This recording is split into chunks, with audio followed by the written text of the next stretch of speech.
बीवी का सांवला रंग, दिल छू लेने वाली कहानी। अरे रानी, तुम सांवली, ऊपर से ये काली साड़ी, वो अच्छी दिखेगी क्या तुम्हारे ऊपर?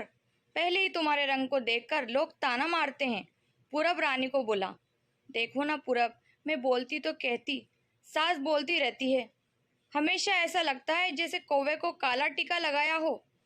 पति और सास का बोलना सुनकर जरा उदास हो गई।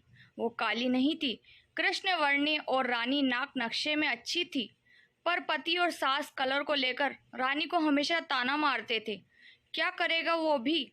वह गोरा और रानी कृष्ण वर्णीय। लोगों का क्या, वो तो नाम रखने में पीएचडी होते हैं। ब्लैक और वाइट जोड़ी बोलते थे दोनों को। पूरब का मन वैसे साफ था, रानी को अगर कोई कलर को लेकर बोलता तो उसे जरा भी अच्छा नहीं लगता था। इसलिए वह भी थोड़ा बहुत बोल देता था ताकि वह जिद ना करे। लेकिन जब वो बोलता था तो उसे इस बात का पछतावा होता था। उसकी माँ घर में हमेशा कड़वाहट रखती थी। आज भी वैसे ही हुआ। घर में उत्सव के माहौल में सुबह जब सास ने रानी से बात की तो वो थोड़ी घबराई हुई थी। उसका चेहरा भी शांत था। पूरब वास्तव में खुद पर शर्मिंदा था। अपराधी की तरह बैठने के बजाय वह काम के लिए बाहर गया। कई सारी महिलाएं काली साड़ी पहनकर सड़कों पर चल रही थी। सभी ही गोरी थी ऐसा नहीं था, लेकिन उन पर वो काली साड़ी अच्छी लग रही थी। पूरब काम की जगह पर गया। उसका बचपन का दोस्त विक्की और उसका परिवार साथ में था। जान पहचान हुई तभी पीठ के पीछे से विक्की की पत्नी आई। वह भी काली सांवली ही थी। काली साड़ी पहनी थी उसने। पीछे से एक आवाज आई, प्रतीक्षा दीदी, अच्छी दिख रही हो आप। आपकी साड़ी भी अच्छी है और आप भी। प्रतीक्षा के चेहरे पर खुशी आई। उससे ज्यादा विक्की खुश हो गया था। पूरब विक्की को कौतूहल से देख रहा था। विक्की ने वह देखा और जाना। वो पूरब के सवालों को हल करना चाहता था। विक्की ने पूरब से सीधे ही पूछ लिया, पूछो तुम्हारे मन में जो भी है, मैं तुम्हें उसका उत्तर देने के लिए तैयार हूँ। पूरब पहले हड़बड़ाया, फिर वो बोलने लगा कि नहीं नहीं, ऐसा कुछ भी नहीं है। विक्की ने पूरब से कहा, तुम मुझे नहीं जानते कि मैं लोगों का मन कितने अच्छे से पढ़ सकता हूँ। तुम तो मेरे बचपन के मित्र हो। तुम्हारे मन की बात भला मुझसे कैसे छुपी रह सकती है? विक्की आगे बोला, चलो ठीक है, तुम्हारा सवाल भी मैं ही बता देता हूँ। तुम यही सोच रहे हो ना कि मेरी पत्नी जो रंग से काली है और आज उसने काली साड़ी पहन रखी है, फिर भी वह और मैं इतना खुश कैसे? पूरब सब कुछ शांति से सुन रहा था, कुछ भी बोल नहीं रहा था। विक्की बोला, काला रंग ऐसा रंग है जिसमें दुनिया का कोई भी रंग मिला दे वह कभी नहीं बदलता, यानी कि किसी और रंग की संगत में वह अपना अस्तित्व कभी नहीं छोड़ता। इसी प्रकार प्रतीक्षा भी दिल से एकदम उस कलर की जैसी है, कभी भी रंगीन न होने वाली लड़की है। वो अपने मर्जी से जिए, यही मुझे लगता है। मैं उसे खुश देखना चाहता हूँ। लोगों का क्या है, वो तो बैठे ही हैं बुरा भला बोलने के लिए। गोरी औरत रही तो चिपकली बोलते हैं, काली होती है तो चूहा या कौवा बोलते हैं। क्या क्या नहीं बोलते लोग।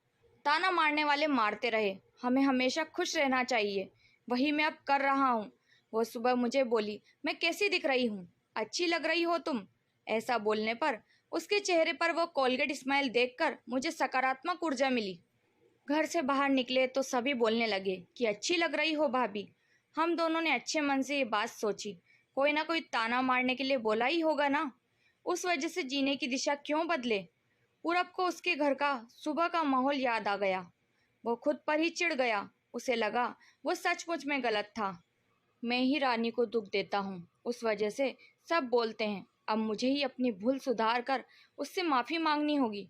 उसने हंसते हुए विक्की को अलविदा कहा। अपना काम निपटाकर वो एक साड़ी की दुकान पर गया। रानी के लिए उसने काले रंग की साड़ी ली और घर गया। घर जाने के बाद रानी शांत बैठी थी। उसने रानी को आवाज़ दी और साड़ी उसके हाथों में दे दी। रानी को जरा अलग लगा। उसने प्रश्नार्थक नज़रों से पूरब की ओर देखा। उसने बॉक्स खोलकर देखा तो काले रंग की साड़ी थी। रानी, मैं लाया हूँ तुम्हारे लिए ये साड़ी। आज पहन के दिखाओ कैसी दिखती हो तुम। अच्छी नहीं लगी तो बदल देंगे साड़ी को। देखने तो दो कैसी दिखती हो तुम इस रंग में। रानी को जरा अच्छा लगा। चलो तैयार हो जाओ, जल्दी हम जरा बाहर जाकर आते हैं। एक क्लाइंट के पास जाना है, उन्होंने बुलाया है जोड़ी में। पूरब का बोलना सुनकर रानी तैयार होने लगी। काली साड़ी, उस पर हल्का सा मेकअप और लंबे बालों की चोटी।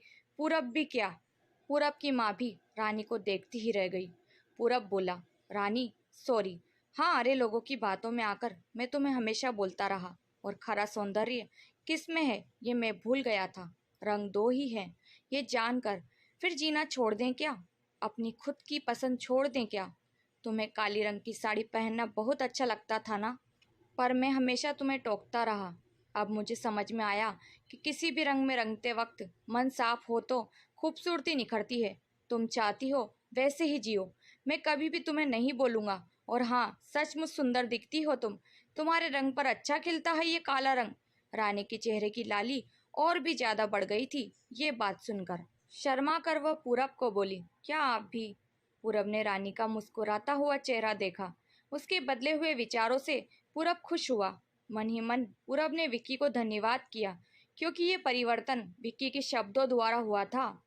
खूबसूरत दिखने के लिए खूबसूरत दिखना जरूरी नहीं है, बल्कि खूबसूरत सोच होना जरूरी है। इंसान का अगर मन सुंदर है तो इससे कोई फर्क नहीं पड़ता कि वह किस रंग का हो। दोस्तों, इस कहानी पर आपकी क्या राय है? कमेंट करके जरूर बताएं। उम्मीद करती हूँ कहानी पसंद आई होगी। कहानी पसंद आए तो लाइक शेयर करना बिल्कुल ना भूले।